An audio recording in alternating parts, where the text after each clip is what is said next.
medyo nahirapan kayo i-record at bakit? Thank you. In terms of closest to our heart, it's gonna be Hakbang talaga. At bakit? Kaya rin po siya yung naging career ng album namin is because it reflects yung naging journey talaga namin. It's personal, it's who we are and ano yung napagdaanan namin throughout the years. And bukod po doon, yun yung parang pinakagusto rin po namin i-spread na message sa lahat ng makikinig po sa amin. Kaya yung po yung pinaka-special for us. And in terms po sa, siguro medyo nahirapan kami. Hindi naman po nahirapan, pero like, a challenge that we took is paano kung. Kasi for our group, ang mga usually pong ginagawa namin is more on upbeats and mga ano talaga mga for dance na songs. So, actually, sobrang tinake po talaga namin yung challenge. Kasi alam po namin na kailangan maging well-rounded din po yung magiging music namin and hindi lang iisang angle or iisang sound yung maparinig namin sa mga tao.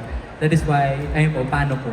Actually, nagustuhan ko din. Pareho tayo na na paano kung kasi kita ng blending, you can really feel the emotion in the song. So congrats at sana may solo ko na rin soon. Thank you.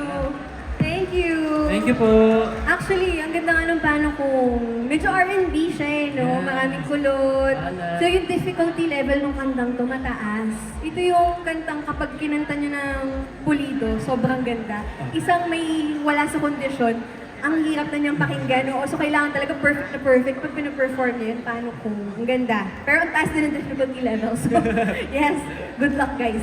Okay, and also nabanggit nyo nga yung Hakbang, yung favorite ninyo. Yan nga po yung Hakbang, ang merong bagong music video na lalabas sa January 21. Okay. Thank you so much, Jamie of Soundcheck Manila. Who's next? Okay. Hello guys, I'm John Guano from Kumagkaw.com. First of all, congratulations. No? Ang laki-laki ng event na to. Siguro, ang first question ko, how do you feel that this actually happened? Ito na guys. Yeah. Time for it to sink in. Yeah. I-analyze nyo na anong feeling nyo na nangyari na itong first album showcase nyo. To be honest po, sir, before po talaga mangyari itong event na to, hindi kami familiar sa feeling na nararamdaman namin. Kasi it's something different since ito po ang unang event ng RIVE sa labas po ng ABS-CBN. And it's something na for RIVE po talaga. That's why yung feeling po namin, we're not familiar po. Tapos, halo-halo po siya. Excitement, kaba. Pero nangingibabaw pa rin po yung saya, syempre. How about the others? Gusto ko lang mag-add. Maliban sa, ayun sa sanabi nga ni Asi. Siguro ang isa sa nararamdaman namin ngayon, sobrang grateful kami na ma-witness namin yung lahat ng tao nandito. Mga kaibigan namin, mga bosses, na ni Sir Riley. Alam ni Sir Riley kung gaano kami ka-thankful sa kanya na binigyan niya kami ng opportunity na meron to. Di namin, dati pinag-uusap-usapan lang namin to. As in, nagjo-joke kami na anong araw, nasa mall tayo, pinagkaguluhan tayo. Well, di naman ganun talaga siya ngayon, pero nakikita namin, maraming tao. Maraming tao para sa amin na bago pa lang kami. Yeah. Second question ko is, has the dream actually changed now that you've done something like this? Nagbago na ba yung mga pangarap ninyo ngayon na may nangyayari ng ganito na public events? Right now, since really nagsisimula pa lang po kami, in terms of our dreams, same pa rin po siya pero mas lumaki at tumaas po yung mga pangarap namin. Because we started a dream pero hindi po kami nagsistick sa, a limit or into a box. Pag may na-feel po kami na-achieve kami in a way, mas magsistrive pa po kami, mas may ma-achieve pa and tuloy-tuloy lang po yun para lagi po kami mag-grow. Tsaka pwede magdagdag rin. Of course. Para sa akin din po, para sa amin, sobrang gusto po namin yung ginagawa namin, pero hindi po namin kinakalimutan na maging patient po kami. Kaya lagi lang po kami nagte-take time, small steps, pero lagi namin iniisip na lahat ng ginagawa namin may progress. Yan. And ito din po, palagi din po namin tinatandaan na may right timing para sa lahat. And kung ano man yung dream namin before, yun pa rin yung magiging dream namin until now. Mas malaki lang. Opo, mas malaki lang. Ngayon, of course, may mga P-pop groups that have already succeeded doing international things. Is that something that you look forward to in the next few months, years? Siyempre, ang goal naman po namin and also the P-pop and the OPM scene is ma-spread nga po yung original Filipino music worldwide. Ma-share po kung ano meron yung mga Pilipino. But, ayun nga po, nagsisimula pa lang din kami. We're taking things step by step. Kumbaga, we're starting to spread our name and be known by our fellow Filipinos. And ayun po, sobrang bonus na lang po din. And as we grow, tsaka po kami try to be more, catering to the international. Pero ngayon, Pilipino po muna yung aming Pilipinas. Pilipinas! Ba't Pilipino? Hinatak mo yung Pilipino. Step by step Yeah. kasi dapat. Alright. Oo. Thank you so much. Thank you so much. Thank you, John Bueno of kumaghow.com. Yes. Kaya naman yung Ito- ano nyo, no, yung album nyo talagang Tagalog din. Kasi Pilipinas talaga yung target mo na ngayon. Mostly Tagalog or Filipino. Okay, thank you very much, John. Who would like to ask next? Hello, I'm Marie. I'm from Zine Magazine. And the question is, how do you want to be seen and perceived with your music and your group this year? How do you want to be seen or perceived as a group this year? Ano bang gusto nyong perception sa inyo ng mga tao? Bilang ano ba? Ano ba ang Rive? Yeah, how we want Rive to be seen and perceived by the people is artists who are genuine and true to their craft. Gusto po namin na pag maririnig nila kami and mababasa nila yung lyrics sa mga mata namin, alam nilang totoo yung nagaling sa amin and galing sa puso yung bawat words na linalabas namin, bawat melody na kinakanta namin. Totoo talaga and ang goal po talaga namin is may maramdaman yung mga tao. Kaya yun po yung gusto namin. Alam niyo, before you ask your next question, kung napapansin niyo actually yung lyrics, kung babasahin niyo yung lyric videos nila, ang lalim yung Hollywood nga lang, akala niyo parang ano lang, happy-happy lang. Pero yung simula nun, di ba? Ano yung mga lines ninyo? Ako'y laking mahirap, sanay na akong gutom. Oh. Ganun. Kaya nagsusumikap, butas ng karayo. Oh, grabe, di ba? Ang lalim, may pinaghuhugutan talaga. Oo. Okay, thank you. Go ahead. And I guess my next question is related. How are you guys keeping it real this 2026? How are you guys keeping it real this 2026? Sorry, medyo iba kasi yung naririnig namin dito. may wall. Ito kasi yun. Ito kasi yun. May kwento. Ito kasi yun. Kung ano lang yung nakikita nyo sa amin sa everyday na ginagawa namin, yun lang kami. Kung sino si Dre, sa mga TikTok videos na nakikita nyo, siya lang talaga yun. Kung sino si Matthew na nakikita nyo minsan sa ibang videos or sa X, siya lang yun. Ganon din sa ibang members. Kaya, feeling ko, kung ano lang yung nafe-feel mo talaga deep inside, as long as masaya, and genuinely na napaparamdam namin sa ibang tao na ganun yung Yes, and proof din tong naging showcase namin kasi kaya nga self-titled album na Rive, you're gonna see who Rive is. Hindi lang kung ano yung music, kundi kung ano yung mga personality namin and kung sino kami in person. So sana po napadala namin yung message and nakilala nyo kami in a way through this event. Can I ask another question? Who is someone you want to collaborate with this year? As a group,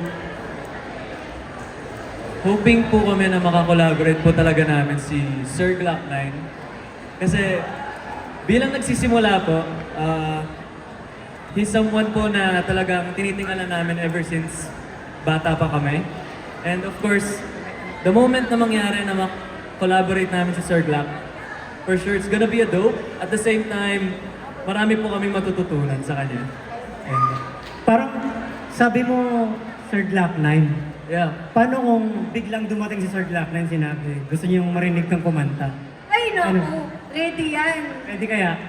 Magda. O sige nga, di ba may Glock 9 kang kinanta? Yung pong audition piece ko. Oo. 5, 6, 7, Joe! Magdalena, anong problema? Bakit di ko makawala sa kadena? At sa gabi-gabi ko ay nasa selda ng hanap buhay mo noon. Ito'y kwento ng isang babae. Glock 9 pala. Eh, syempre dapat yung iba marinig din natin, no?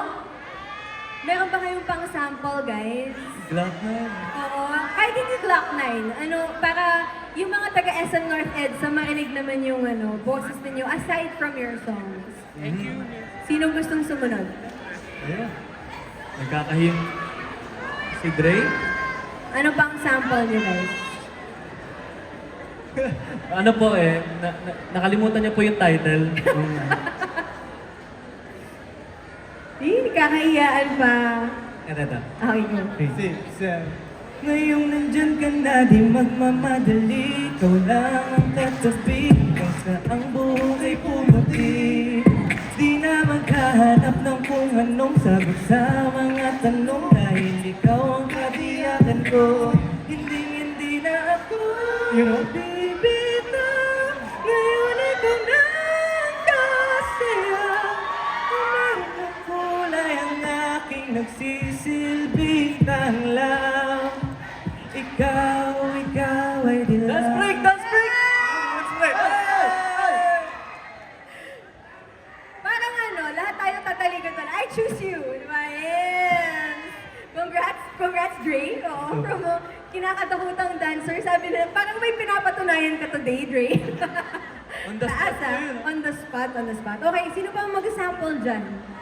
Ito, nagpapapilit lang po to eh. Matthew! Pilit na, guys! Magic. 5, 6, 7, yo. If I could, then I would. I go wherever you will go. Where your path or down low.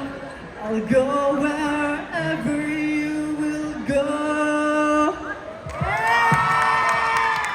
Yan ang kanta talaga, pambansang mall show talaga yung kantang yan. Oo, wherever you will go. Pero naloka ko, akala ko nung sinabi kong 5, 6, 7, 8. Biglang Pumilang.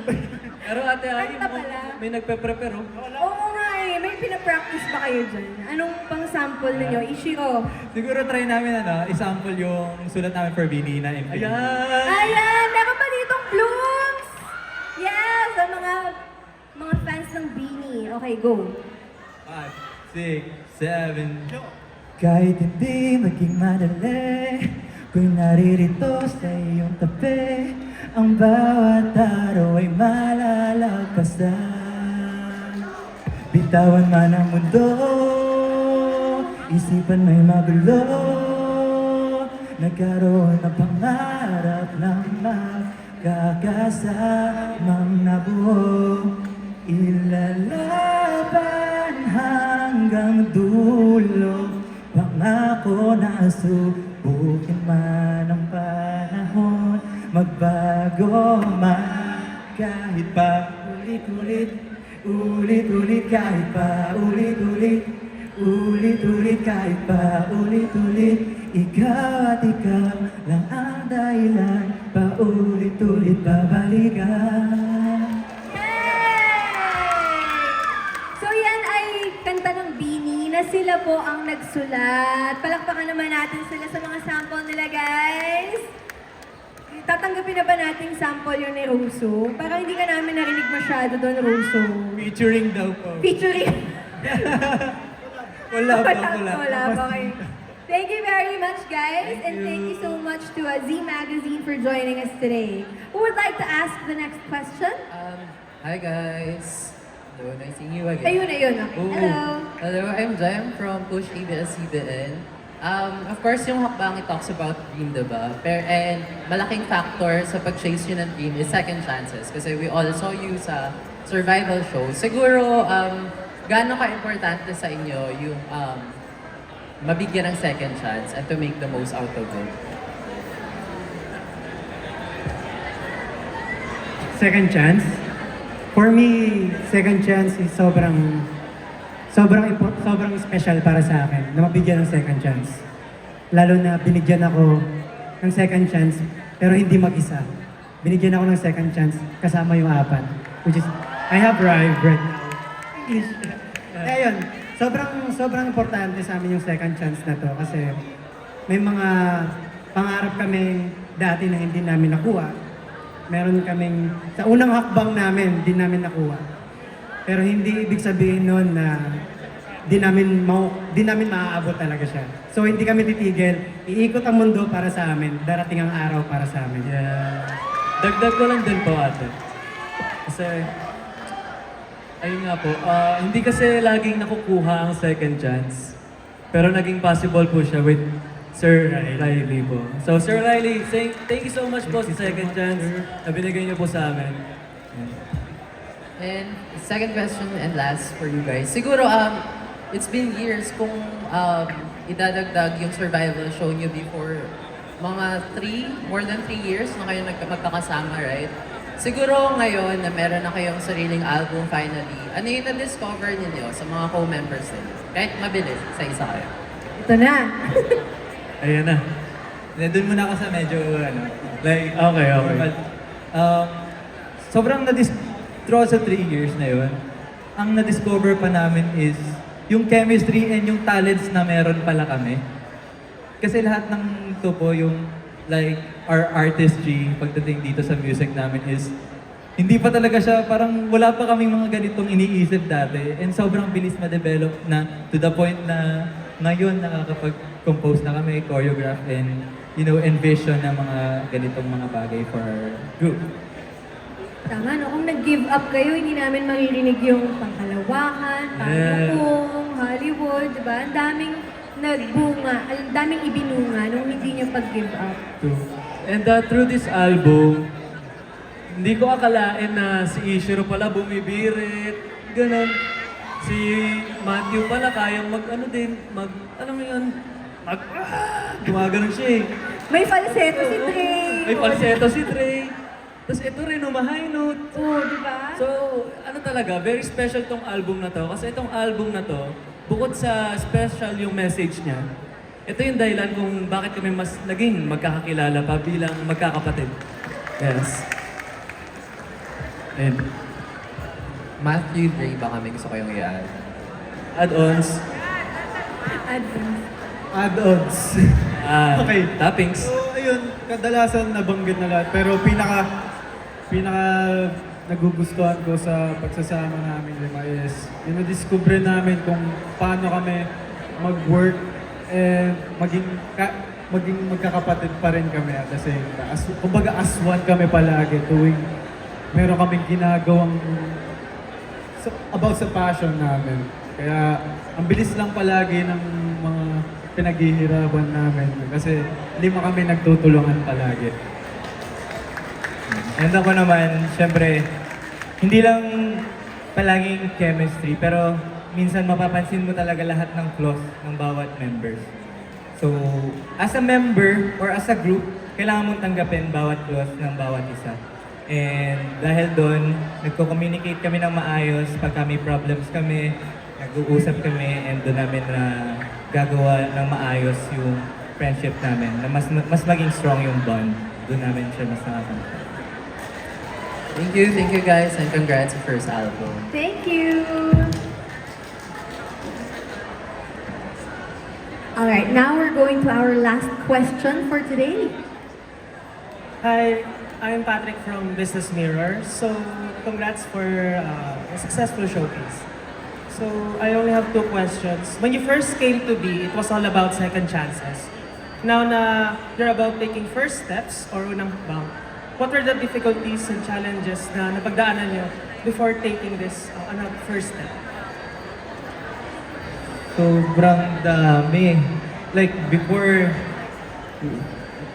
nagdaan talaga kami sa mga auditions. Maraming auditions, maraming rejections, and disappointments sa sarili. Pero, after all, parang babalik ka pa rin talaga sa pinanggalingan mo para mas malaman mo kung bakit ka pa rin sumusubok dun sa dream mo.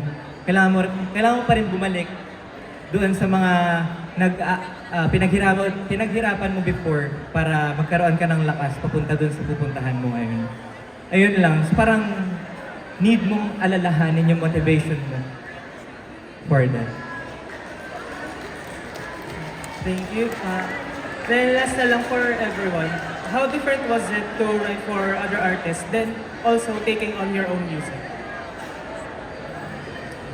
Gano'n daw kahirap yung magsusulat kayo for another artist and also yung para sa inyong music na rin? Actually, pag nagsusulat po kami,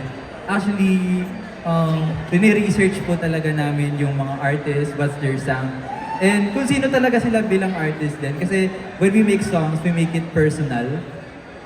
Pag gumagawa po kami, it's nakalaan talaga siya para sa specific artist. Makuha man siya as their song or not, binibigay po namin at sinusulat namin. And also, ang saya lang din kasi, you know, we get to write songs for Rhyme, but we also get the opportunity to write for other artists. Sino-sino na ba yan? Baka pwedeng i-rundown ulit natin sa kanila. Ano-ano na yung mga kanta at sino Ayan. yung artists? Right now, may song po kami, OA by Clarice de Guzman, Infinity by Beanie, and actually, marami pa pong nakapila na songs for Upcoming. different artists. Abangan niyo po, as in, may mga lalabas na really well. Nice. Okay, thank you so much, Patrick from Business Mirror. Now, before we end this, pag-usapan naman natin, kasi hinihintay ko may magtanong yung tungkol sa upcoming music video nyo, na Hakbang. So, nakita na natin yung teaser kanina. Ano ba pwede yung ikwento sa amin tungkol dito sa ginawa ninyo, shoot ninyong music video? Isa sa pinakamalaking clue is, connected pa rin siya dun sa Ulala music video namin. Part pa rin siya ng story. And for this MV, yung Hakbang, mas naging personal siya sa buhay namin. Apart from kung sino kami ngayon as Rive, sino ba kami before kaming magsama-sama? Bago kami humakbang at magka-sama-sama bilang isang grupo, ano ba yung mga ginagawa namin and ano yung mga pinagdaanan namin individually. Oh, there you go. Okay, so abangan po natin yan. Hakbang music video will be out on January 21. That is next Wednesday na. Tama, no? So, abangan po natin yan. Panoorin natin sabay-sabay as it premieres sa YouTube channel ng ABS-CBN Music. Okay.